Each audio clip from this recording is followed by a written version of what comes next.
dans 5 ans, les élevages de visons devaient être fermés. Or, hier, le texte a été amendé pour obtenir une interdiction qui soit limitée à 2 ans. Donc, 2 ans après l'adoption du texte, tous les élevages de visons doivent être fermés. À savoir qu'en France, il n'y en a pas beaucoup. Bon, il y en a 4, mais là, après les abattages des visons dans l'élevage d'Eure-et-Loir, l'éleveur a décidé de lui-même, de toute façon, de ne pas poursuivre son activité d'élevage pour les visons. Et donc, on est limité à 3 élevages en France. Sachant que c'est économiquement vraiment pas grand-chose parce que c'est des élevages où il y a 1 ou 2 personnes qui y travaillent, mais ce n'est pas non plus un secteur très important. Contrairement à d'autres pays comme les Pays-Bas, par exemple, qui ont interdit les élevages de visons et qui avaient 150 ou un peu plus élevages à faire fermer. Donc ça, c'était le dernier volet. Et enfin, il y a aussi un autre volet pour lequel je peux répondre si vous avez des questions, qui est le plan de relance qui a été annoncé par le gouvernement d'aide aux structures d'accueil, que ce soit réaménagement de refuge à hauteur de 14 millions d'euros quand même, et le plan global fait 20 millions d'euros, d'aide aussi pour des stérilisations de chats errants, d'aide aussi pour les soins vétérinaires. En fait, le but de toutes ces aides, c'est d'avoir un impact sur les abandons. Donc, limiter aussi un plan outre-mer qui doit être mis en place là sur 5 ans, avec d'abord un audit sur la situation. Donc, tout ça pour vous dire qu'effectivement, cette année va être une année cruciale parce qu'actuellement, la France est extrêmement est jugée, et à juste titre, comme vraiment le mauvais élève de l'Union européenne. Et là, ces annonces permettraient à la France, justement, si on va au bout des annonces, de se retrouver parmi les pays qui prennent en compte enfin la condition animale. Donc, voilà les grandes lignes. Après, il y a plein d'autres sujets qui doivent venir parce que vous le savez, la France cumule les mauvais traitements, que ce soit la chasse à courre, la corrida et d'autres. Ça n'est pas prévu dans le texte actuel. Il y aura d'autres propositions de loi qui vont être déposées, mais qui, objectivement, ont très peu de chances même d'arriver à débat. Donc voilà, je voulais au moins vous faire part de ces choses en cours et je reste à votre écoute s'il y a des questions particulières sur les différentes annonces qui ont été faites et leur mise en œuvre.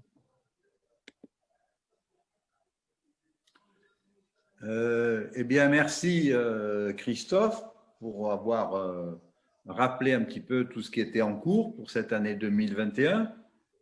Pour les derniers arrivants, donc, on vous a dit que cette réunion était enregistrée.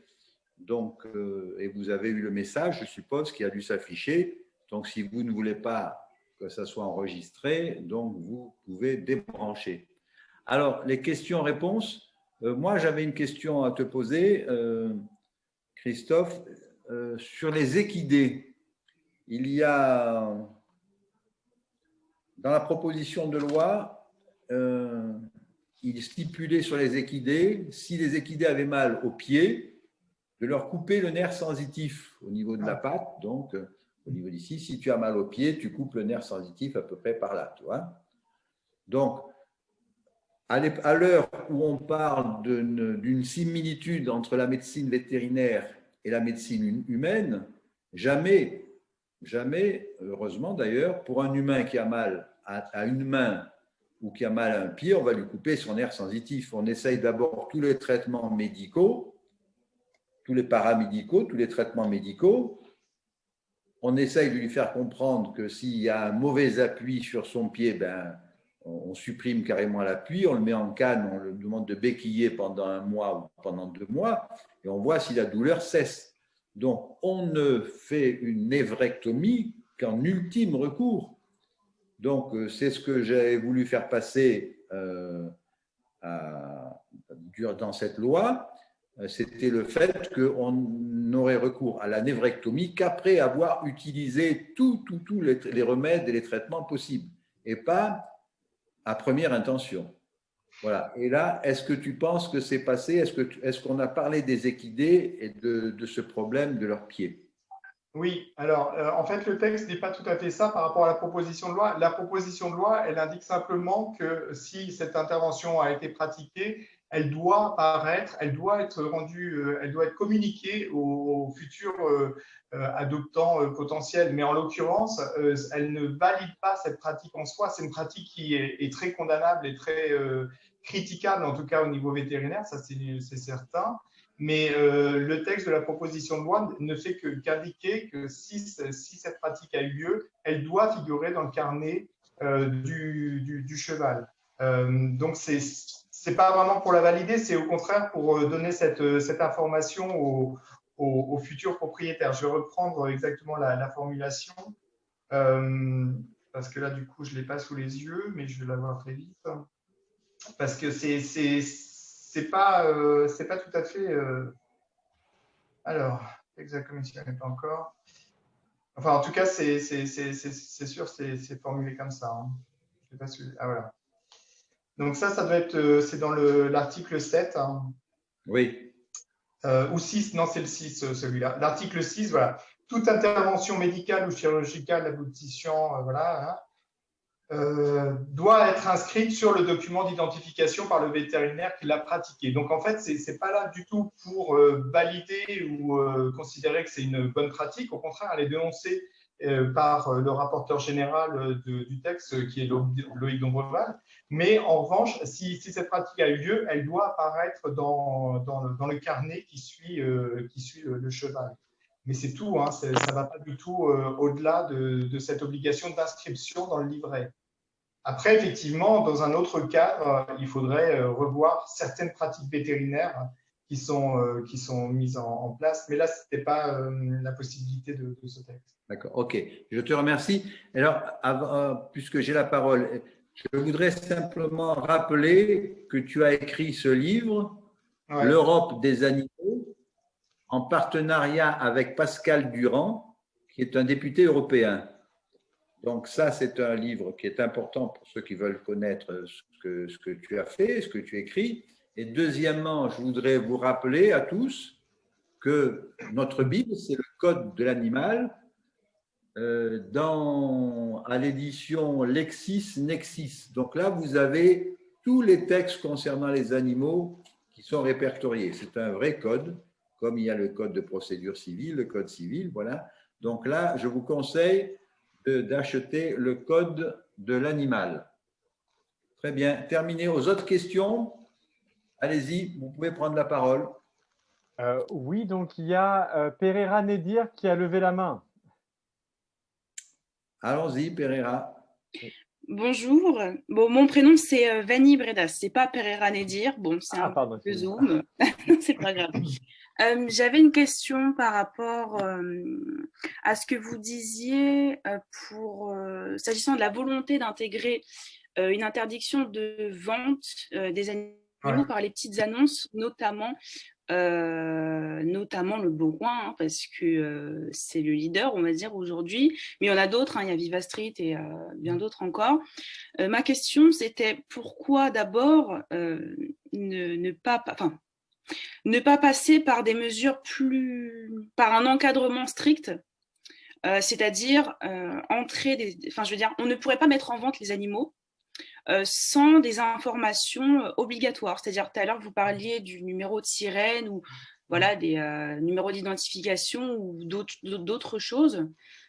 Pourquoi on ne passerait pas par ça d'abord? Parce que je suis tout à fait d'accord avec vous. Quand on regarde les annonces, déjà, de un, les animaux souvent ne sont pas, enfin, surtout pour les NAC, en général, ne sont pas dans des conditions, dans de bonnes conditions. On ne sait pas trop d'où ils proviennent, etc. Donc oui, ça c'est clair qu'il faut un encadrement. Peut-être une interdiction, parce que très souvent c'est pas respecté, mais pourquoi ne pas passer par ça d'abord? C'est ma question. Ouais. Alors en fait, on a reçu à 2 reprises les responsables du Bon Coin.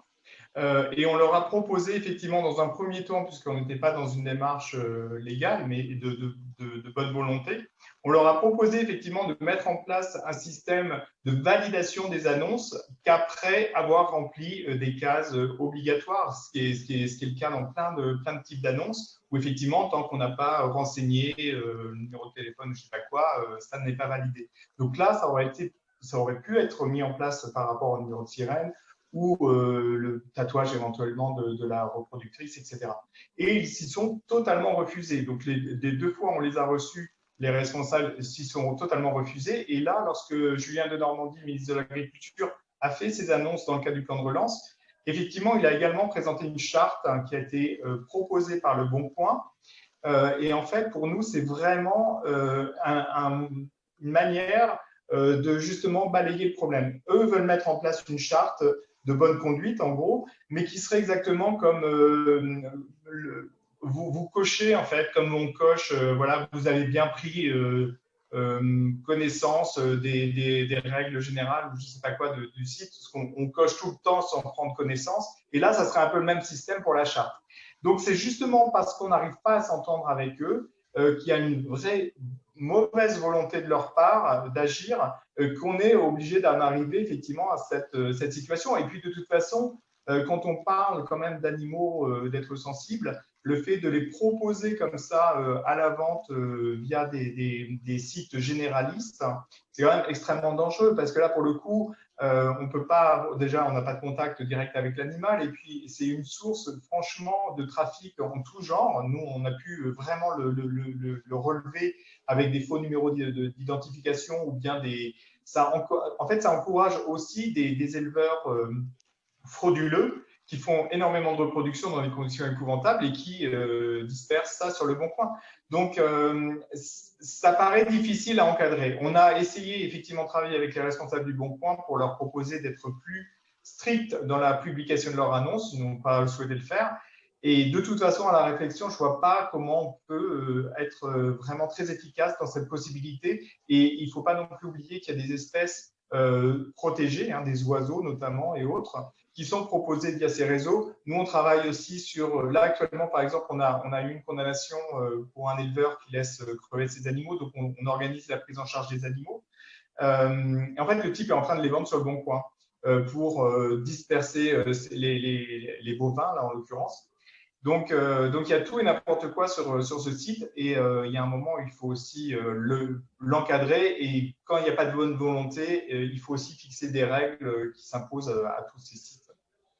D'accord, je vois. Bon, en tout cas, ils ont peut-être l'air de vous avoir entendu à 2%, en tout cas, parce qu'il y a quelque chose de nouveau, c'est-à-dire que maintenant, quand on va sur des annonces d'animaux en tout genre, maintenant, on nous met à accueillir un animal et ça provient de, on dirait, une charte vétérinaire qui dit qu'accueillir un animal, c'est pas acheter un objet et qu'il y a des choses à savoir. Là, il parle du fait de s'assurer que l'animal a bien été sevré auprès de sa mère pendant 8 semaines, que l'éleveur a pris des précautions de le montrer devant un vétérinaire, etc.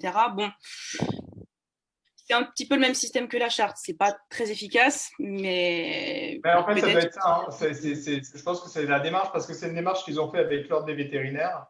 Et ça doit être ce système-là, un rappel, effectivement. Bon, c'est mieux que rien, c'est clair. Mais ça n'empêche pas, effectivement, de faire ces ventes très limites. Je suis bien bon, d'accord. Christophe, Merci. il y a 3 personnes qui ont levé la main. Arnaud, si tu peux les faire rentrer, si tu les vois. Oui. Donc, on peut peut-être commencer par Hélène. Et puis ensuite, il y a aussi Chloé Fabiani après Hélène. Voilà. Oui, bonsoir et merci pour votre intervention. Je voudrais avoir votre analyse et votre regard sur la formation des professions vétérinaires et du soin aux animaux, de façon un peu plus large en France.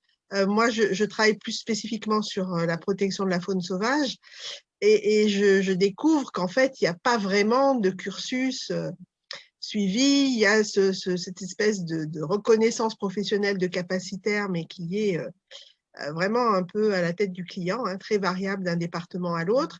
Est-ce que ça ne serait pas nécessaire de faire une action de lobbying pour que la France structure vraiment les formations des personnes qui sont amenées à être en contact avec les animaux, quels qu'ils soient d'ailleurs? Merci. Alors, le secteur animaux de compagnie est effectivement cadré. Et là, c'est difficile d'intervenir parce qu'effectivement, on est vraiment dans un cadre déjà fixé. En revanche, ce que vous signifiez par rapport aux animaux sauvages, et je pense pas particulièrement au centre de soins de la faune sauvage, il y a un vrai problème de formation. Déjà parce que là, pour le coup, ce n'est pas des actes vétérinaires. Souvent, c'est tenu par des bénévoles et comme ils n'ont pas la compétence vétérinaire, les fins de vie notamment sont assez critiques. Donc oui, effectivement, je m'éloigne un peu de ce que vous demandez. Les centres de soins, la problématique, c'est une problématique de formation et de connaissances. Et on est en train de travailler avec un réseau national qui se met en place, qui est autre que l'Union nationale des centres de sauvegarde de la faune sauvage, qui est un nouveau réseau qui se met en place pour justement mieux encadrer les centres de soins, mieux appliquer les premiers tests pour venir en aide aux animaux sauvages blessés. Mais en ce qui concerne la formation d'une manière globale, dans la proposition de loi, justement, il y a un amendement qui a été adopté hier, qui n'est pas prévu dans le texte initialement, qui vise à justement encadrer aussi les personnels fourrières indépendants et également des refuges. Mais des refuges, il y avait déjà des dispositions de prise. Mais en ce qui concerne les fourrières, où les animaux sont censés rester quelques jours seulement, actuellement, il n'y a rien finalement. D'ailleurs, il y a des fourrières qui sont dans des commissariats où il n'y a pas de sensibilisation particulière sur les animaux et leurs besoins. Donc là, en l'occurrence, le texte, en tout cas l'amendement qui a été adopté, donc qui sera ajouté à la proposition de loi, c'est justement d'exiger une formation des personnels qui seront amenés à manipuler les animaux durant leur délai. Parce qu'en fait, ce que vous soulevez, la problématique des formations des vétérinaires, les vétérinaires, ils sont quand même encadrés par des écoles véto et autres, mais c'est souvent tous les autres qui n'ont pas cette formation, mais qui sont quand même amenés à manipuler des animaux. Et c'est pour ça que je parlais des centres de soins de la faune sauvage, où là, il y a des vraies carences. D'ailleurs, comme ils ne sont pas vétos, ils ne peuvent pas sensibiliser l'animal au moment d'une intervention. Parfois, c'est des fractures, enfin, c'est souvent des fractures ouvertes d'un oiseau ou autre, ou même d'un petit mammifère. Et ils font comme ils peuvent pour essayer de résoudre le problème. Donc, il y a de grosses carences à ce niveau-là. Mais pour la formation vétérinaire initiale, bon là, en l'occurrence, je n'ai pas trop de connaissances de lacunes particulières. Oui, si je peux du coup compléter, puisque je connais bien les centres de soins de la faune sauvage et en particulier ceux de la LPO, le vétérinaire, il y a un vétérinaire référent en principe et Oui. c'est lui qui fait les soins vétérinaires et pas les bénévoles. Moi, ma question, elle est vraiment sur la normalisation ou la norme en fait, de la formation obligatoire pour avoir accès à des animaux, quels qu'ils soient, y compris d'ailleurs les bénévoles. Et puis, le sujet connexe, c'est le contrôle de toutes ces structures. Ouais. La labellisation, entre guillemets, ou la normalisation, ou le contrôle par une autorité de régulation indépendante. Bon, il y a les contrôles administratifs quand ils ont lieu, mais là, il faudrait peut-être avoir un corpus d'indicateurs qui serait suivi et de performance qui permettrait de retirer la capacité. Oui, il faut peut-être ralentir, ça va trop vite. Qui ne sont pas... En fait, oui, c'est tout à fait ça. Alors, quand je vous parlais du réseau là, qui se met en place, hein, notamment avec les personnes du centre, c'est l'Hirondelle. Hein, et puis aussi, oui. Voilà, donc avec qui on travaille beaucoup. Et puis aussi, lié avec Alfort. Donc, c'est l'idée aussi, c'est qu'il y a un vrai suivi. Déjà une aide aussi parce que les personnes qui se trouvent à manipuler des animaux, effectivement, il y a un vétérinaire référent, mais il est rarement disponible immédiatement. Il y a souvent d'autres choses à faire. Et effectivement, l'idée, c'est qu'il y a un vrai suivi pour aussi identifier les problématiques qui peuvent se poser, quitte à exclure de ce réseau national qui est vraiment en train de se mettre en place tout juste. Hein, il n'est pas du tout effectif encore. C'est d'exclure éventuellement certains centres qui ne seraient pas à la hauteur des soins demandés. Maintenant, effectivement, il y a vraiment une nécessité d'un contrôle éventuellement d'une administration, mais ce n'est pas toujours simple. Mais ça doit aussi être le cas au niveau des associations, parce que moi, je n'exclus pas du coup les structures auxquelles on appartient. Parce qu'il y a aussi des problèmes, bien sûr, dans des refuges où des personnes de bonne volonté n'ont pas forcément toujours connaissance des bonnes pratiques. Donc, il y a un vrai travail aussi à faire à ce niveau-là. Maintenant, je n'ai pas de réponse à votre question précise parce qu'effectivement, il faut voir dans quel cadre réglementaire, ça peut se faire. Mais il y a quand même des choses de prévues dans ce texte pour au moins faire une connaissance initiale sur les personnes qui seront amenées à manipuler les animaux, y compris dans les fourrières. Merci Christophe. On va essayer de prendre quelqu'un d'autre qui a une main levée. Arnaud, est-ce que tu peux sélectionner? Oui, donc il y a Chloé Fabiani. Oui, bonsoir. Merci pour cette intervention. Moi, j'avais une question concernant la vente des animaux en animalerie. Étant donné que la Californie a adopté la loi en janvier 2019 qui interdit la vente d'animaux de compagnie en animalerie, suivie par l'Angleterre en avril 2020, on en est où en France? Car on est les champions d'Europe en termes d'abandon d'animaux et je pense que pour contrer l'achat compulsif, ce serait une bonne chose qu'on prenne le pied aussi. Moi, je suis totalement d'accord avec vous, bien évidemment. Alors, pour en avoir discuté avec les rapporteurs du texte, bon, là, indépendamment de la proposition de loi, il n'y a rien de prévu véritablement. En tout cas, le ministre de l'Agriculture ne s'est pas positionné sur la question. Dans le cadre de la proposition de loi qui est débattue actuellement, des amendements interdisant la vente en animalerie seront à nouveau débattus jeudi, à partir du 26. Bon, allez, pour être tout à fait transparent, c'est pour ça que j'ai insisté beaucoup sur la vente en ligne, parce que l'opposition par rapport aux animaleries, puisqu'on touche des commerces qui sont susceptibles d'être encadrés et contrôlés par des services étaux, je pense qu'on a une chance de faire passer l'interdiction de vente en ligne. Je ne crois pas du tout qu'on ait de chance d'interdire la vente en animalerie, malheureusement. Mais la question va être, le sujet va être débattu parce qu'effectivement, vous avez raison, il y a d'autres pays qui l'ont fait.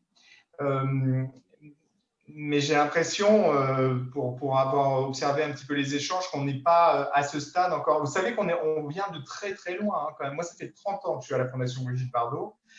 Et je peux vous dire que l'immobilisme, on le voit, on le subit depuis tellement d'années. Quand on voit que tous les autres pays bougent, c'est pour ça que, en ce qui concerne l'Europe des animaux, là, le bouquin dont on parlait qu'on a écrit avec Pascal Durand, c'était justement pour faire ce constat-là aussi, de faire un peu un point sur tous les États membres qui prennent des dispositions et nous qui n'avançons sur aucun sujet.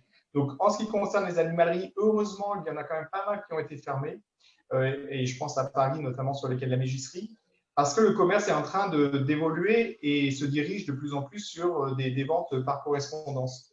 D'où l'inquiétude et d'où la nécessité d'agir. Donc, à ce stade, on en est à des discussions, à des amendements qui vont être donc débattus la semaine prochaine. Mais je ne suis pas très confiant sur une interdiction à ce stade. Donc, il faudrait continuer aussi à faire de la sensibilisation et de la formation. Là en revanche, tous les défenseurs des animaux ont un vrai rôle à tenir. C'est d'agir devant des animaleries pour en informer les consommateurs, les acheteurs, eh bien, de ce que ça peut cacher, parce qu'effectivement, ça peut être des réseaux aussi qui permettent de vendre des animaux qui viennent d'un petit peu partout. D'ailleurs, on avait fait une saisie il y a quelques années à Nice d'animaux qui venaient de Pologne, qui partaient dans des animaleries d'Espagne. Et c'est vrai que ces animaleries permettent la vente d'animaux dans des conditions épouvantables. Donc, il y a une volonté de mieux encadrer ces ventes, mais pas de les interdire encore, même si ça se fait ailleurs et même s'il faut absolument continuer à maintenir la pression. Là, je vous le dis en toute transparence, mais évidemment, il ne faut pas lâcher ce combat-là parce que d'autres en plus l'ont fait, donc qui ont montré que c'était tout à fait possible. Christophe, on te remercie pour cette intervention et cette réponse. Arnaud, tu peux nous passer quelqu'un qui veut poser une question?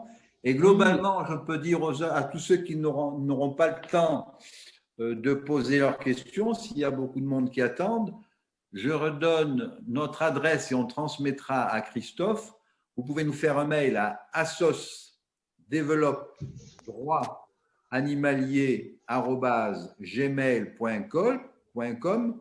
Assos, c'est donc A2SOC, tout attaché. Hein. Assos, développe, D-E-V-E-L-O-P, droit, c'est le droit, D-R-O-I-T, animalier, A-N-I-M-A-L-I-E-R, @gmail.com. Donc, on transmettra tous ceux qui ne pensent pas à poser une question maintenant, mais qui en auront peut-être une demain ou après-demain. Voilà. Arnaud, je te repasse la parole pour les mains levées. Oui, donc il y a Anne Vuillaume. Oui, bonjour. Du coup, je me permets d'intervenir encore une fois sur les animaux. Je me permets d'intervenir encore une fois sur les animaux domestiques. On nous vante donc un certificat pour l'obtention donc des animaux qui sera censé être efficace. Toutefois, on nous avait vanté en 2015 l'adoption du statut d'animal, d'être vivant doué de sensibilité, sauf qu'entre 2015 et 2018, les abandons ont augmenté, si je ne m'abuse, de 20%. Est-ce que c'est pas un petit peu brasser de l'air que de dire que ce certificat aura une réelle efficacité alors qu'on sait pertinemment que la sensibilisation est faite sur le terrain avec les associations? Enfin, je voulais avoir un peu votre point de vue vis-à-vis de ce certificat dont on vante les mérites, mais qui, à mon sens, n'aura qu'un impact très limité au niveau juridique. Oui, moi je vous rejoins tout à fait. D'ailleurs, ce n'est pas un point sur lequel on a vraiment insisté ou sur lequel on a beaucoup travaillé parce qu'on n'est pas du tout. Alors, bon, apporter des éléments de réflexion, notamment sur les besoins des animaux et puis le coût aussi que ça représente en termes de soins, etc., ça peut être une bonne chose, mais ce n'est pas du tout la panacée. Effectivement, ça ne va pas changer grand-chose. Après, ça va dépendre aussi de ce qu'on attend de ce certificat. En fait, ça va être mis en place par un décret, donc on n'a pas connaissance de ce qu'il comporte précisément. Les éléments qui nous avaient été transmis, c'était ça, c'est de dire, voilà, on part. Bon, vous êtes très jeune, mais il y a quelques années, il y avait la problématique des huskies, enfin des chiens voilà, traîneaux qui se retrouvaient dans des appartements à Paris. Ça, typiquement, c'était tellement évident que ces animaux avaient d'autres besoins. Bon, l'idée de l'attestation, c'est un petit peu du certificat, c'est un peu ça aussi, c'est de… Enfin, ça, c'était l'objectif initial. Mais c'est vrai que quand on regarde la dernière formulation, ça devient lors de la première acquisition d'un animal de compagnie. Or, un animal de compagnie, donc on prend le problématique large. Ça peut être on adopte un chien ou on achète un chien. Et puis finalement, ça veut dire que si après on a un furet ou un lapin, on a déjà une attestation, on sait déjà s'occuper de cet animal, alors qu'évidemment leurs besoins sont totalement différents. Donc oui, moi je suis comme vous, pas du tout certain que ça change quoi que ce soit. En tout cas, c'est un truc en plus, mais il ne faut pas s'attendre à une révolution ou à une incidence réelle sur les abandons. D'accord, merci beaucoup. Arnaud, à toi. J'en profite juste une chose, comme il y a Nikita de la Ligue française des droits de l'animal, si elle a quelque chose peut-être, je ne sais pas si Nikita, tu as des choses à préciser auxquelles je serais passé à côté. Merci, c'est gentil Christophe. Sur les animaux de compagnie, je pense que tu maîtrises bien mieux le sujet que moi, donc je te laisse gérer là-dessus. Merci. Bon, ok.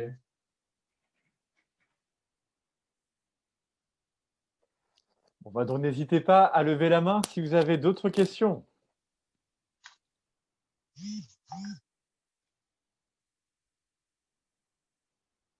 Bon, si on a fait le tour, on va remercier Christophe. Moi, j'ai une question. Oui, ouais. Allez, en avant. Merci. Stéphanie Gaudier, Stéphane Ayuso, justement adhérente de l'ADA et très sensibilisée au monde animal depuis longtemps.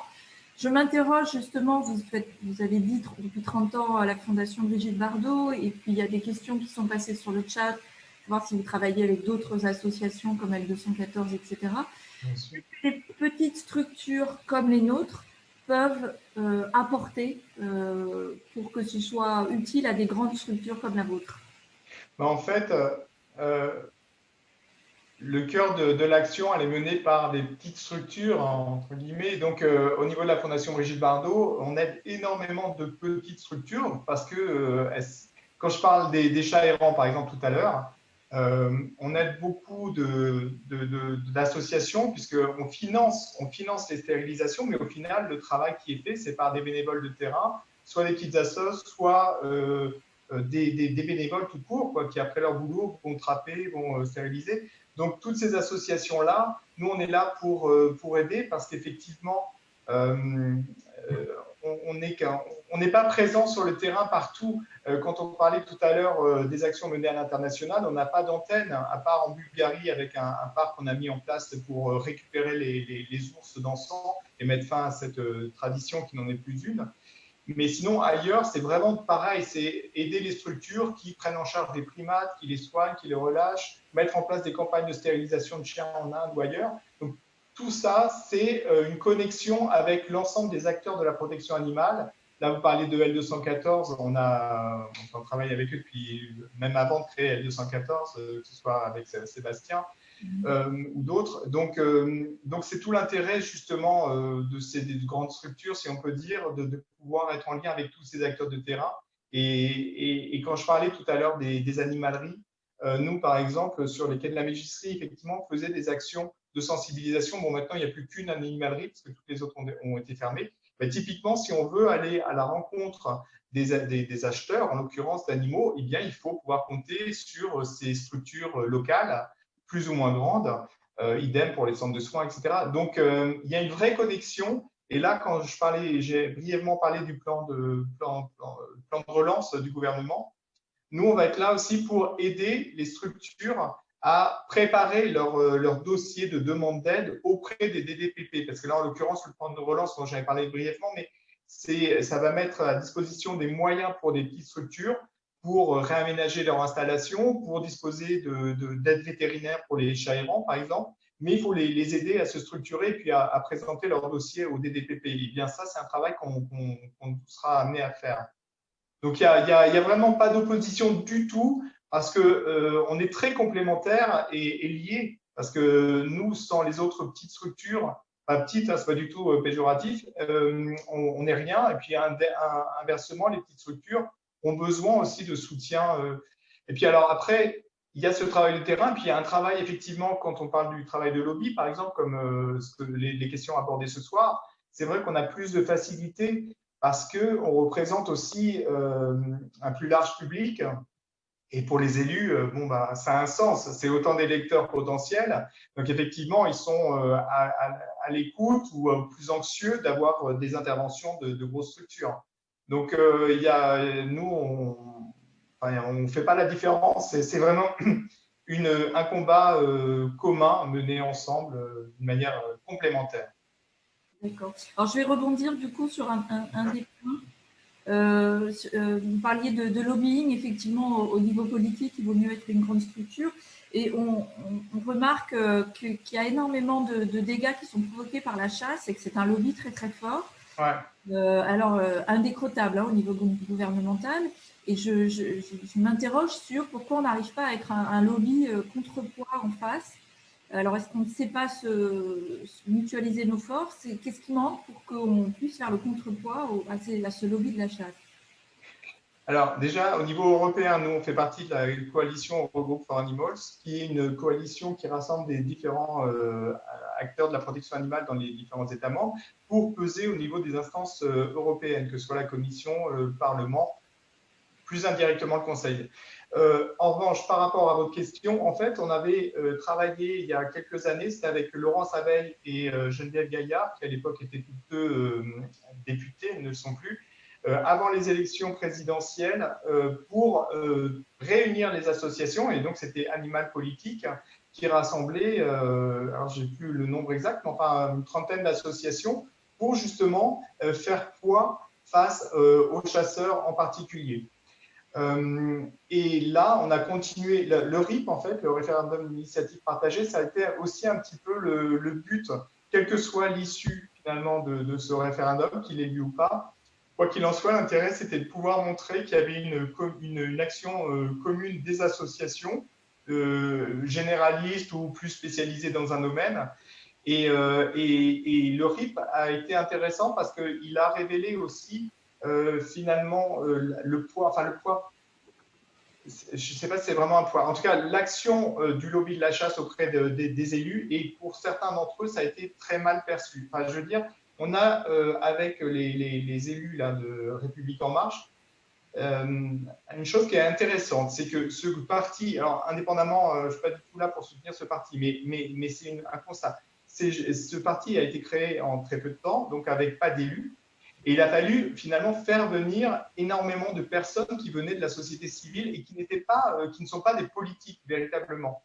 Et ces personnes, ces députés avec lesquels on travaille, ont été très surpris justement de l'agressivité du lobby de la chasse, très agressif, et totalement en décalage en fait avec cette nouvelle génération.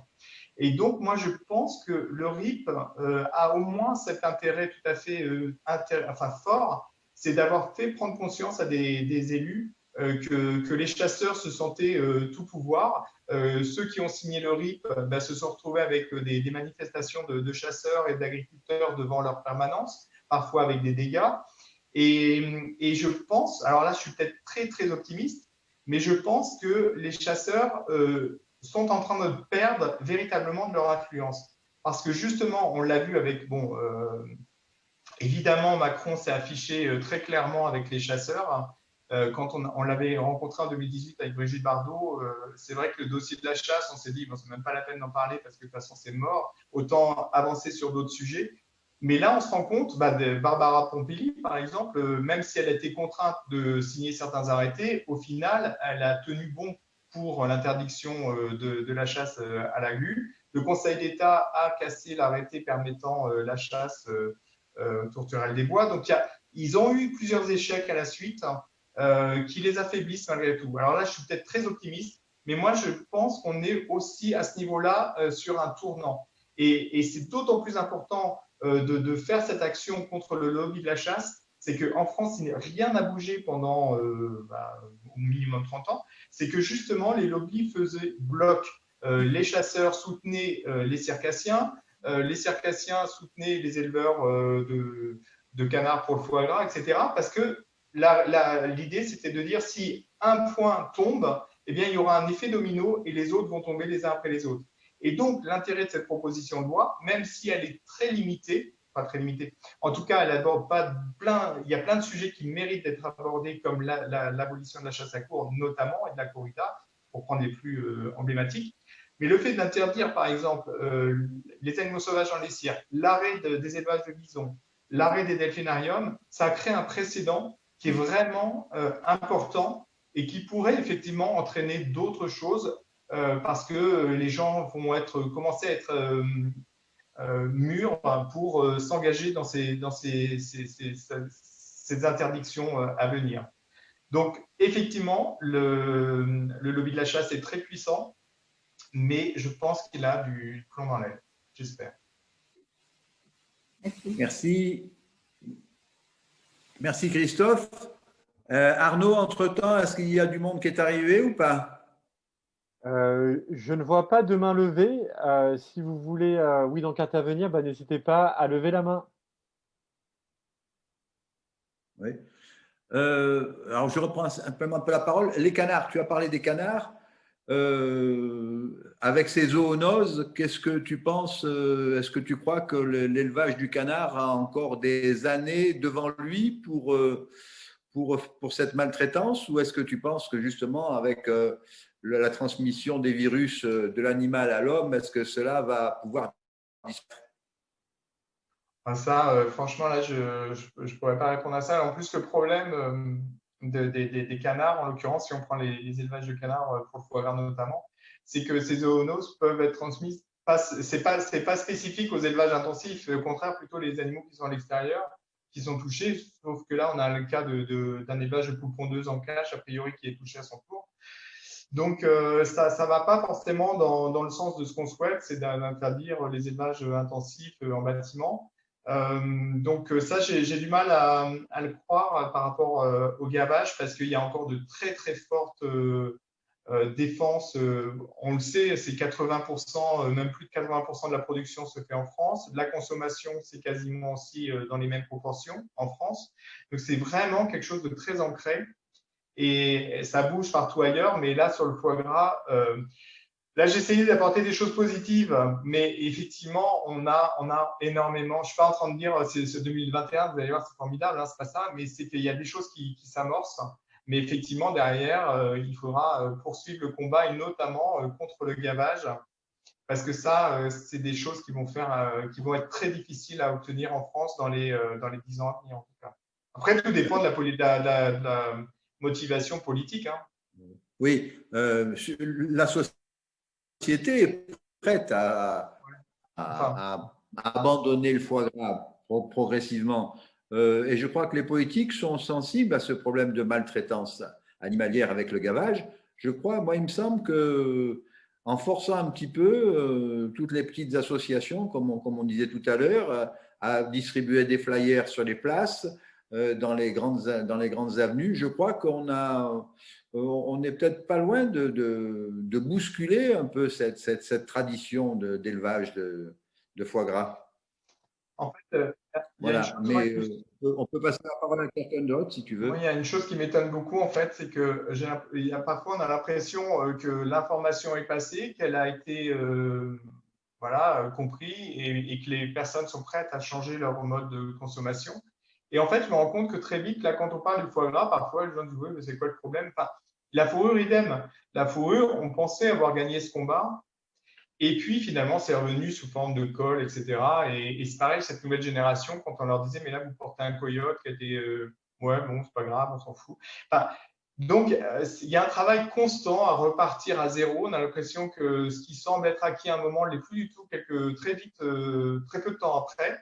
Donc, pour les canards, moi, je n'ai pas sentiment, parce que j'ai vu, enfin, on a tous vu que pendant les fêtes, avec le fait que les restaurants soient fermés, eh bien, le foie gras était plus ou moins bradé dans les grandes surfaces et tout le monde s'est précipité là-dessus. Alors, je ne sais pas du tout quelles sont les conséquences réelles sur la vente ou non de ce produit, mais c'était plutôt présenté comme quelque chose de très, voilà, il faut soutenir la marque, enfin, un peu un symbole de la France sur la gastronomie. Moi, je suis moins optimiste sur ce point-là, hein, mais bon, on y arrivera. D'accord. Alors, donc, il y a 3 mains levées.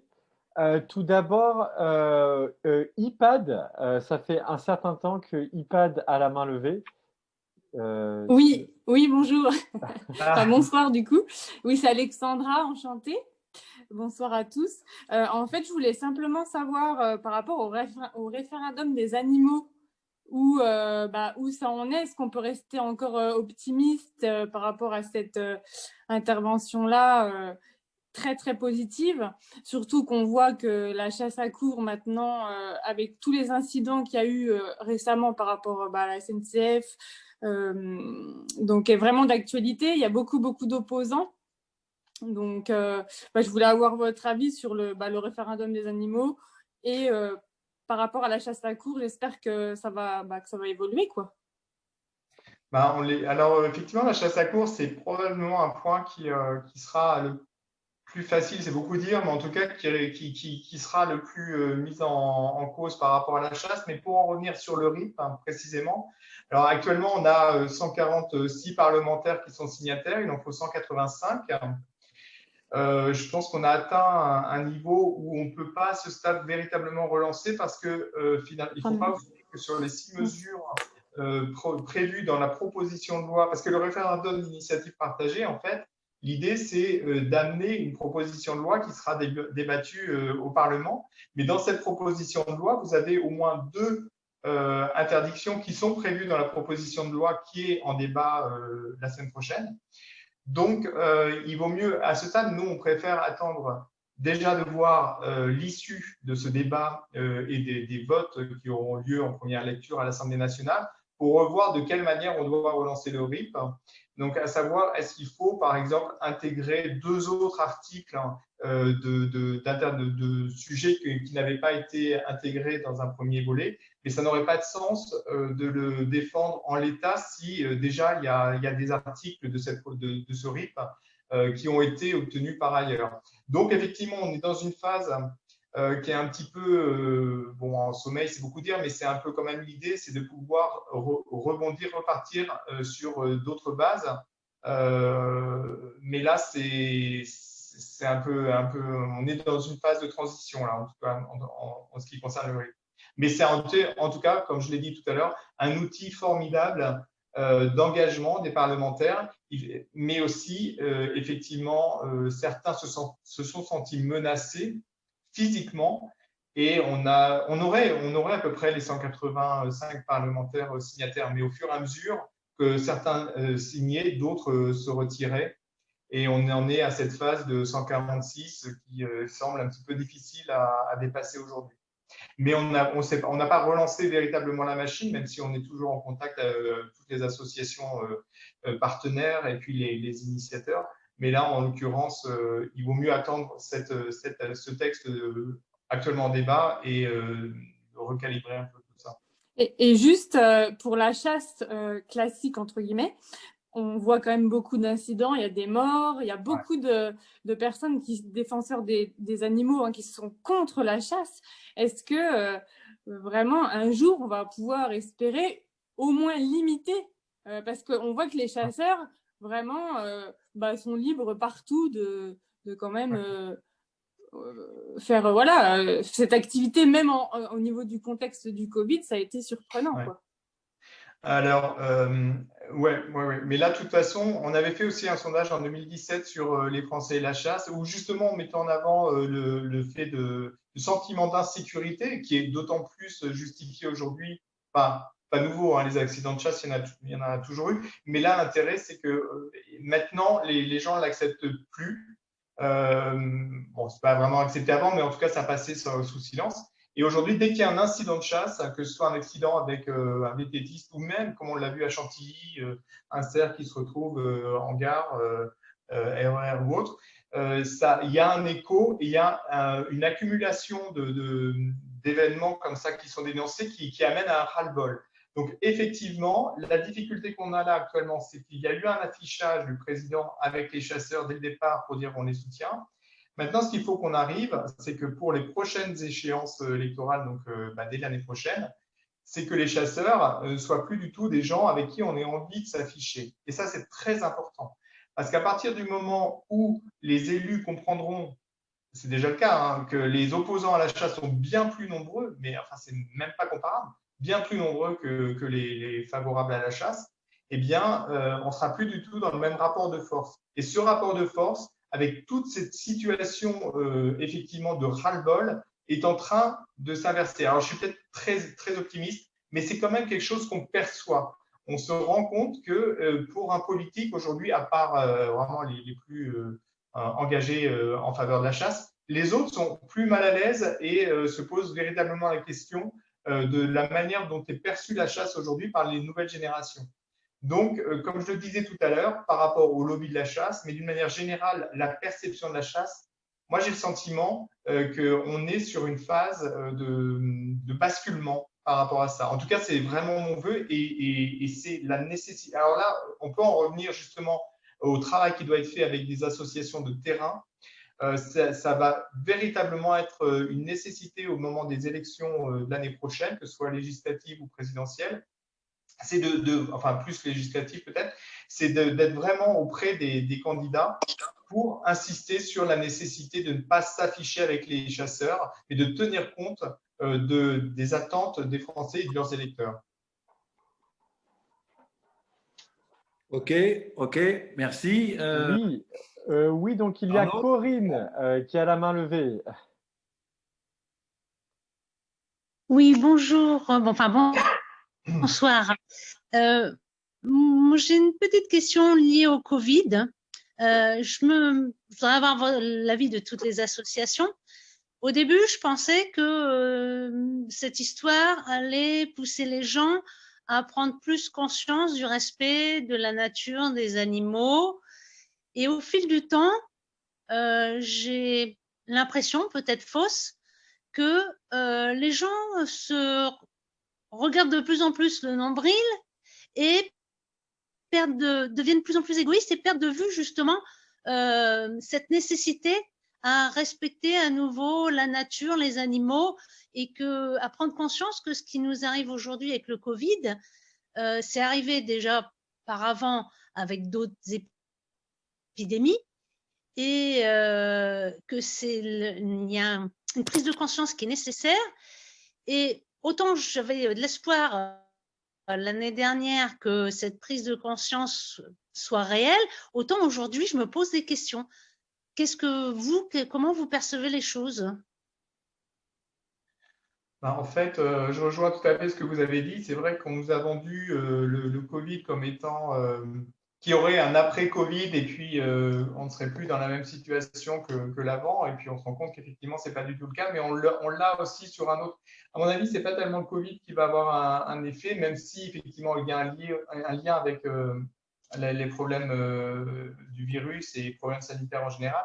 Mais l'accent qui doit être mis en place aussi, c'est sur la problématique du réchauffement climatique qui, lui, est lié aussi à des modes de production et de consommation, avec effectivement des forêts, la forêt équatoriale qui est rasée, on ne sait pourquoi, c'est effectivement pour faire aussi de la production de soja, notamment transgénique, qui se retrouve, ou d'autres aliments qui se retrouvent pour alimenter les animaux d'élevage. Donc, on est vraiment dans un schéma d'autodestruction qui est grave, mais c'est difficile parce que dès lors qu'on est sur des problématiques qui sont à ce point urgentes et importantes, ça nécessite de se projeter et d'avoir effectivement un peu plus, de sortir de son cocon et de sortir de son confort immédiat. Et dès lors qu'on est dans cette situation de remise en cause de son confort immédiat ou de ses choix de consommation, c'est très, très difficile. Moi, je le vois sur un truc tout bête, mais si vous lancez une pétition sur les chiens en Chine, vous allez avoir énormément de mobilisation. Parce que pourquoi ? Parce que c'est en Chine, parce qu'au final, ça ne coûte rien de signer une pétition et puis ça ne va pas avoir d'effet sur notre vie tous les jours. En revanche, si on dénonce, je ne sais pas moi, la consommation ou l'envoi des veaux à l'abattoir pour la production laitière ou autre, bon, voilà, ça sera moins mobilisateur parce que effectivement, ça oblige les personnes à changer leur mode de consommation. Donc ça, c'est un vrai problème, c'est que effectivement la prise de conscience, elle existe. On est dans une phase, enfin, on est dans un mode où les gens sont conscients, mais ne sont pas encore volontaires pour agir. Enfin, il y en a, hein, évidemment. Je pense que tous ceux qui participent à la réunion de ce soir sont conscients de ce qui se passe et ont envie d'agir à leur niveau. Mais là, en ce qui concerne le Covid, oui, c'était vendu un peu rapidement qu'après Covid, tout le monde sera conscient qu'il faut protéger la nature et autres. D'ailleurs, on l'a vu parce que quand on voyait les images du gibier, je ne vais pas dire gibier, mais bon, des espèces sauvages occuper des territoires qui n'occupaient plus parce que voilà, l'homme a pris la place, eh bien, la réaction, ce n'était pas de se dire bon, on partage l'habitat ou l'espace, mais c'était de dire bon, il faut autoriser les chasseurs à aller les flinguer, quoi, en gros. Donc oui, non, moi je ne crois pas du tout non plus à une réaction face et post-Covid.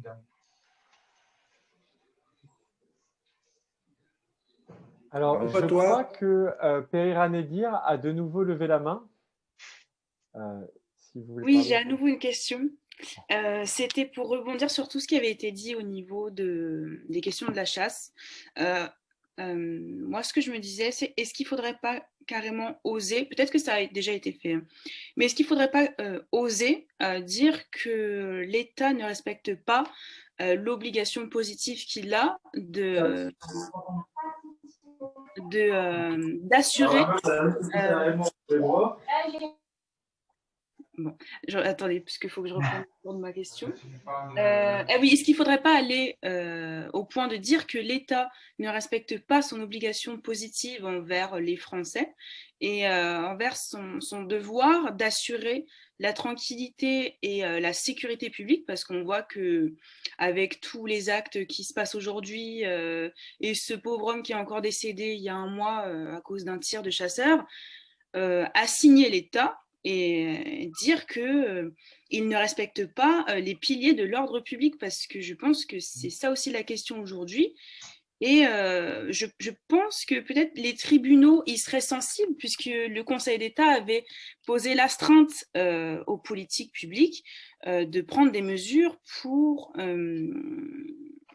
amenuiser, on va dire, la pollution atmosphérique. Est-ce que ce ne serait pas possible d'avoir cet argument-là aujourd'hui ? Alors, c'est une piste qui effectivement mérite d'être creusée. Moi, je n'ai pas la compétence par rapport à ce genre de choses, mais effectivement, des associations comme l'ASPAS, par exemple, mais d'autres, qui ont mené des actions auprès du Conseil d'État, parce que là, pour le coup, le Conseil d'État, c'est vraiment… c'est très spécifique. Donc, il faut effectivement déjà pouvoir démontrer qu'on a épuisé tous les recours nationaux. Mais effectivement, c'est une piste qui est intéressante de mise en danger des Français. Après, est-ce que l'État en est responsable? Ouais, je ne sais pas, il faut voir de quelle manière. Bon, c'est vrai que par exemple, on demande des jours sans chasse pour pouvoir aussi partager les espaces sans être possiblement être pris pour cible. Non, mais ce que vous dites, ça mérite d'être creusé et de voir de quelle manière il peut y avoir des actions de mener dans ce sens-là. Il y a eu des actions juridiques qui ont été menées, notamment auprès du Conseil d'État, mais plutôt par rapport à des arrêtés qui permettaient une type de chasse à un moment donné et qui étaient contraires, par exemple, aux règles européennes. Mais d'une manière plus globale, plus générale, considérer que l'État est en faute parce qu'il laisse laisse faire une pratique qui entraîne des victimes, il faut voir. Ouais, je sais pas. Mais c'est une piste, effectivement, à creuser.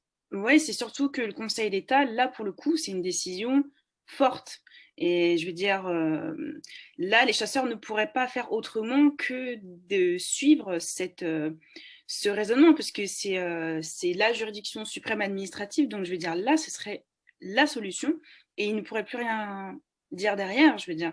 Parce que là, aujourd'hui, on surenchérit voilà, sur des petites pétitions, des petites décisions des tribunaux judiciaires, etc. Mais le Conseil d'État, là, pour le coup, même l'État s'y plairait, je veux dire, parce que de toute façon, c'est ça la démocratie, c'est de se plier aux décisions de justice, peu importe contre qui c'est pris.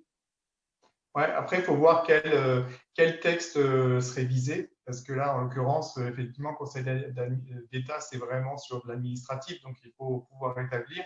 Par exemple, il y avait la Cour européenne de justice, donc ça, c'est un autre domaine, mais qui avait agi contre la France par rapport à la loi Verdet qui existait donc il y a quelques années, et donc qui autorisait les chasseurs à venir sur des terrains privés sans possibilité de s'y opposer. Alors, ça existe toujours pour les droits de suite, mais là, à l'époque, c'était beaucoup plus libre aux chasseurs d'aller tuer des animaux dans des propriétés privées. Donc ça avait été revu par rapport à la Cour européenne de justice. Et c'était Maître Charolois qui avait mené ce combat. Mais là, oui, non, là pour le coup, je ne peux pas vous répondre comme ça. Ça demande une vraie étude de qu'est-ce qui serait visé comme texte, et puis de quelle manière on peut agir contre l'État, contre la France, sachant que c'est évidemment pas illégal de chasser, donc il faut voir. Est-ce que tu as des informations à nous donner sur les lapins? Parce que le lapin, c'est comme la poule en cage, c'est abominable, quoi, l'élevage de lapins. Bon, tu me diras, c'est pas de l'animal domestique, c'est pas de l'animal sauvage, mais je crois, est-ce qu'il n'y a pas des actions à mener pour ces lapins, pour essayer de les sortir de cet enfer? Et sur le statut du cheval, est-ce que le cheval, on arrive à lui donner un statut d'animal domestique ou pas, ou on laisse tomber? Alors domestique, il a déjà, mais on avait demandé effectivement un animal de compagnie pour le sortir potentiellement du circuit de la consommation.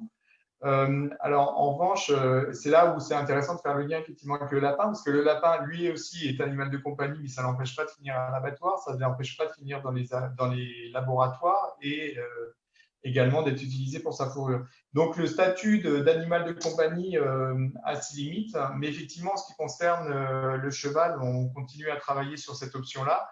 Et on a des députés qui sont prêts à déposer. Alors justement, j'avais fait…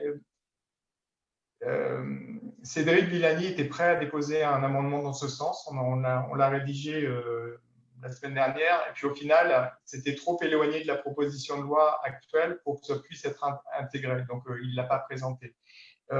Mais en ce qui concerne les lapins, malheureusement, il n'y a rien de prévu par rapport à eux. Et typiquement, ben voilà, quand je parlais des chiens de Chine, par exemple, moi, je ne comprends pas que les gens, enfin, je comprends que les gens soient scandalisés par ce qui se passe en Chine avec les chiens, mais de la même manière, le lapin, typiquement, qui se retrouve dans des foyers, il n'y a pas de réaction tellement importante pour dire oui, effectivement, comment on peut manger cet animal de compagnie. Et malheureusement, en l'occurrence, en ce qui concerne les élevages, donc là, on est typiquement sur de la cage grillagée, donc sans aucun enrichissement. Alors, je me dis qu'il n'y a rien de prévu pour eux pour l'instant. Mais en revanche, ce qui est intéressant, c'est qu'effectivement, le précédent des visons là, qui va être adopté normalement, le précédent des cages pour les poules pondeuses, qui est quand même fortement remis en cause également, amènera une évolution pour les lapins. Mais le piège avec les lapins, c'est que nous, on n'a jamais poussé une réglementation européenne, parce qu'il n'y en a pas de spécifique pour les lapins, pour encadrer cette production, parce que dès lors qu'on pousserait un nouveau texte qui définirait que une cage doit avoir un clapier, je sais pas quoi, enfin pas un clapier, mais bon, pour les poules pondeuses, il doit y avoir un grattoir, etc. Pour le lapin, je vois pas trop ce qu'on pourrait équiper dans une cage, mais toujours est-il que si on devait pousser dans cette direction-là, ça installe quand même ça pendant la durée, alors que là, je pense qu'il y a un vrai travail à faire auprès des consommateurs pour se détourner de cette viande. Bon, cela dit, la consommation de viande de lapin baisse régulièrement. Les chevaux, c'est encore plus en baisse, mais bon, on est quand même autour de 40 millions de lapins qui sont tués tous les ans en France, ce qui est absolument invraisemblable. Donc, bon, personnellement, tous les animaux qui sont tués pour la consommation, je trouve que c'est invraisemblable. Mais en tout cas, là, en l'occurrence, on comprend d'autant moins, effectivement. Ok, merci de cette réponse, c'est gentil. Arnaud, est-ce qu'on a des mains levées ou est-ce qu'on… Oui, 3 mains levées. Donc, il y a à nouveau Ipad et Anne Villaume aussi. Mais donc, on va démarrer. On va dire qu'on prend ces 2 questions plus une qui vient et puis on arrête la réunion et on passe la parole à Clara. Encore 3 intervenants éventuellement. Merci. Oui, rebonsoir. Du coup, c'est à nouveau Alexandra. Je voulais simplement savoir si… Avec vidéo, là, cette fois. Oui, je voulais simplement savoir en fait si vous aviez des informations concernant l'abattage rituel, si vous avez plus de contrôle, enfin s'il y a du nouveau concernant cette pratique intolérable et malgré tout effectuée en France, quoi. Alors, la décision qui a été prise il y a quelques jours par la Cour de justice à nouveau européenne, en réaction à la procédure qui avait été engagée contre la Belgique, en tout cas la Wallonie, pour faire casser justement la décision d'interdire l'abattage sans étourdissement préalable. Donc la décision qui a été rendue par la Cour, c'était de considérer que les États membres étaient tout à fait disposés à imposer un étourdissement, y compris dans le cadre d'un abattage rituel. Donc, si vous connaissez un peu la Fondation, nous, ça fait très longtemps qu'on travaille sur le sujet. On avait été reçu par Daniel Boubaker, qui, lui, pour le coup, était très ouvert à la question. Il nous a écrit, on l'a rencontré, mais il nous a écrit maintes reprises qu'il n'y avait pas d'opposition à ce que les animaux soient insensibilisés au moment de leur mise à mort, dès lors qu'on est sur un système d'étourdissement réversible. Donc, c'est là où c'était un peu plus compliqué pour les bovins, parce que les bovins, effectivement, les systèmes d'étourdissement existants, en tout cas, on est sur la tige perforante, ne sont pas réversibles. En revanche, pour tous les autres, les ovins, notamment la volaille, c'est déjà généralisé, mais surtout pour un côté pratique des élevages, des abattoirs qui veulent une cadence élevée. Pour les ovins, l'étourdissement, ça reste optionnel. C'est parfois toléré par des représentants du culte musulman. C'est jamais en revanche reconnu par les représentants du culte juif. Donc ça, c'est une problématique. Il ne faut pas oublier qu'il y a ces 2 religions qui effectivement exigent, en tout cas plus pour le kasher, exigent que l'animal soit conscient. Du moins, c'est la lecture que certains ont. Et le problème qu'on a, c'est que Daniel Boubaker, qui était ouvert à la question, n'est pas suivi maintenant auprès des représentants du culte musulman qui, eux, ont une position qui s'est un peu radicalisée sur la question. J'ai eu l'occasion d'ailleurs de poser la question, d'interpeller Julien de Normandie il y a quelque temps, d'ailleurs, pendant un colloque organisé par la LFDA, donc il y a Nikita qui était présente, donc pour lui dire que justement il fallait réagir parce qu'en ne faisant rien, eh bien, on va dans le sens de ceux qui se radicalisent et qui rejettent justement cette obligation d'étourdissement. Donc malheureusement, on a relancé là, après la décision la Cour de Luxembourg. On a relancé Emmanuel Macron sur la question parce que quand on l'a rencontré en 2018, objectivement et très bizarrement, moi j'étais assez confiant sur ce point parce qu'il avait pris des engagements.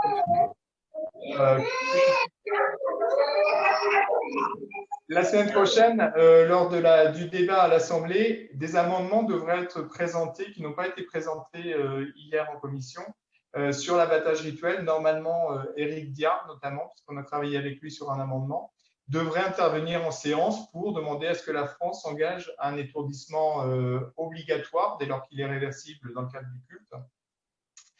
On verra s'il le présente et s'il le défend. Mais c'est vraiment… on a eu plein d'occasions d'avancer sur le sujet. On avait rencontré Nicolas Sarkozy quand il était ministre de l'Intérieur, puis à l'Élysée. Donc, ça, c'était il y a quelques années. Et vraiment, il avait pris des engagements qu'il n'a pas tenus. Et c'est insupportable parce qu'à l'époque, on avait vraiment des possibilités d'avancer sur la question avec le culte musulman. Donc là, c'est pas évident ce sujet parce que c'est jamais le moment d'en parler. Et c'est ce que nous a répondu, ce qu'a répondu encore Julien de Normandie il n'y a pas longtemps. C'est pas le moment, mais en fait, c'est jamais le moment parce qu'il y a le voile, parce qu'il y a ci, parce qu'il y a ça. Donc voilà. Donc, tout ça pour vous dire que c'est un vrai sujet et qu'on ne va pas le lâcher. Mais je suis pas sûr qu'on puisse avancer très, très rapidement sur la question. Mais je reste quand même assez confiant. Arnaud, à toi. Après, je n'ai pas la connaissance sur tout, hein, ce n'est pas la science infuse non plus. Donc, moi, je vous réponds juste sur des sentiments par rapport au travail qu'on effectue, par rapport au retour qu'on a des échanges, etc. Mais ce que je dis, ce n'est pas non plus voilà, pas gravé dans le marbre. Hein. Arnaud ? Oui, voilà, donc il y a deux mains levées. Il y a Anne Vuillaume. Oui, je me permettais juste un petit retour sur la question de Pereira Nadir que j'avais trouvée plutôt intéressante, qui du coup demandait, juste pour rappel, s'il était possible d'agir contre l'État pour un manquement à ses obligations du respect de la salubrité et de la tranquillité publique. Et en fait, je voulais simplement dire qu'à mon sens, ça paraît, donc mon avis vaut ce qu'il vaut, hein, mais ça paraissait compliqué parce que quand l'État a été condamné pour les pollutions de l'air, on parlait d'un bien commun, donc l'air que tout le monde utilise, alors qu'en l'espèce, la chasse est régie par un permis et condamner l'État pour manquement à la salubrité publique sous la chasse, qui est un sujet qui nous tient tous à cœur, reviendrait à dire que lors d'un accident de la route, qui est également régi par un permis, si par exemple quelqu'un qui conduit écrase un passant, ça voudrait dire qu'on pourrait condamner l'État pour un manquement à la salubrité publique, mais en même temps, il va nous dire que lui, globalement, il peut pas agir sur l'erreur humaine, étant donné qu'il a déjà régi cela par un permis. Donc, sinon, interdire la chasse sous ce prétexte en condamnant l'État, ça reviendrait à interdire la délivrance de tous les permis, à savoir permis de chasse, permis de conduire. Donc, je suis pas certaine que ce soit le biais le plus pertinent. Toutefois, pour avoir un petit peu réfléchi à cette question, notamment en ce qui concerne la chasse à la cour, qui est finalement la chasse qui tue le moins, mais qui est la plus violente, on aurait moyen, étant donné que beaucoup de passants ont affaire à ces scènes de violence, de dire que c'est contraire à l'article qui interdit les violences en public et d'agir sur ce motif. Et une fois qu'on interdit la chasse à la cour, je pense qu'il y aurait moyen, on aurait touché en fait, parce que la chasse à la cour, c'est finalement, même si c'est ce qui tue le moins, et moi, à mon sens, il faudrait mieux interdire la chasse tout court, mais c'est le biais le plus flagrant de violence qui permettra de sensibiliser le plus de monde. Et c'est si on arrive à les toucher, les chasseurs, sur la chasse à la cour, après, je ne vais pas dire que c'est gagné, mais globalement presque, quoi. Donc voilà, je pense qu'on a plus intérêt à agir sur ce motif d'interdiction de maltraitance des animaux sur les publics qui est passé, je me rappelle plus la texte exact du texte, mais c'est un très vieux texte. Donc voilà, c'était pas une question, c'était juste pour répondre. Voilà. Alors, pour rebondir sur ce qui vient d'être dit, effectivement, ce qui est intéressant avec la chasse à courre, c'est que maintenant, il y a de plus en plus d'opposition. Donc, les gens réagissent, elles sont de plus en plus choquées. Et ça provoque justement des protestations de plus en plus violentes. Donc, on peut aussi considérer que ça amène un trouble à l'ordre public qui, lui aussi, peut être régi au niveau du ministère, notamment de l'Intérieur ou autre. Donc, c'est vrai qu'on est dans une situation où les gens ne restent plus inactifs face à un animal qui est poursuivi, y compris jusque dans des jardins privés ou dans des villes maintenant. Donc, effectivement, c'est une option qui peut être intéressante.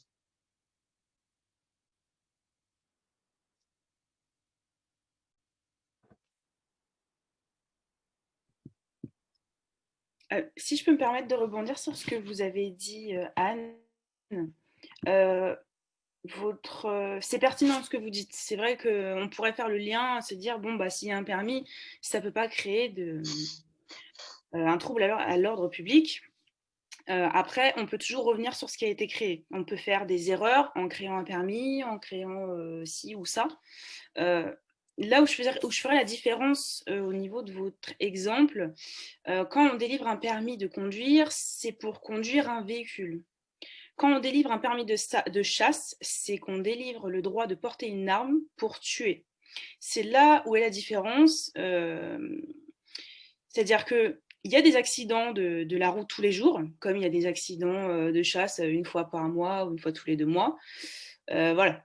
Là, il y a une différence. Par contre, il y a un sentiment, comment dire, c'est anxiogène, c'est-à-dire que savoir qu'il y a des personnes qui ont des permis de chasse et qu'en plus de ça, des vies sont prises à cause de la délivrance d'armes à feu, pour moi, c'est différent. Il y a une différence à faire à ce niveau-là, c'est-à-dire que voilà, il y a les voitures et il y a les armes à feu où là, voilà, quand on va se promener le dimanche à la campagne ou quand on veut monter à cheval, on peut se dire ah ben non, je vais pas là-bas parce que je risque de me prendre une balle. Alors que les voitures, on n'en a pas peur, on les côtoie tous les jours sans ressentir cette angoisse et cette atmosphère anxiogène. Mais c'est vrai que quand même, c'est pertinent ce que vous dites, mais il y a une différence quand même à faire entre les deux.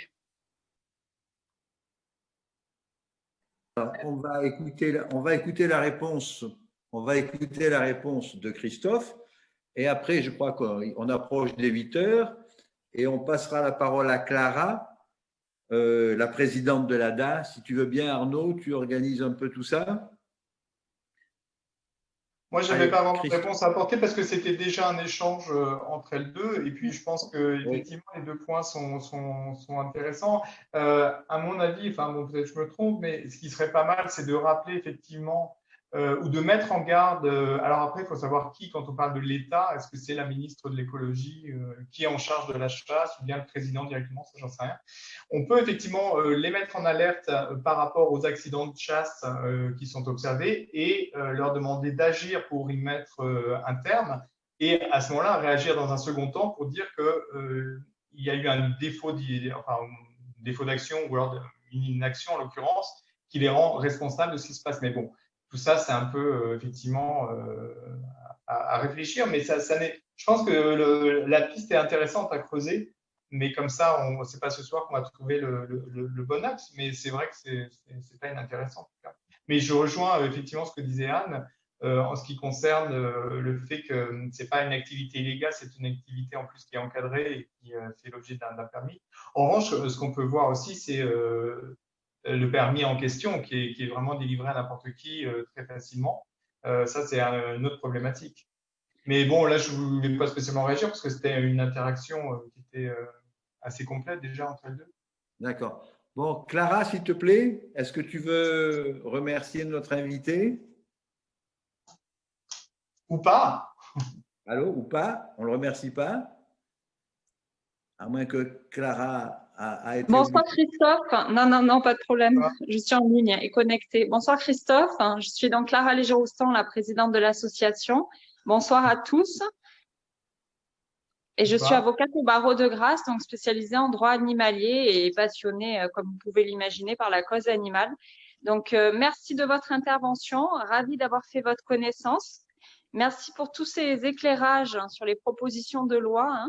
C'était vraiment très intéressant et ce temps passé ensemble à renouveler peut-être le cas échéant, donc après le vote, pour qu'on sache un peu plus où on en est, enfin, selon évidemment vos disponibilités. Et donc, continuons nos actions et nos combats respectifs, parce qu'il n'y a que comme cela que nous arriverons à des avancées, je dirais, notoires. Donc, gardons la foi vraiment en la cause animale. Voilà, bonsoir à tous et à très bientôt. Merci, et bien bonsoir à tous et merci de votre invitation et merci à chacun d'être intervenu. Merci, merci encore. Au revoir. Merci. Au revoir. Au revoir. Et vous avez nos coordonnées. Vous savez qu'on a un site, c'est asso-ada.org. On l'a affiché dans les petits messages, asso-ada.org.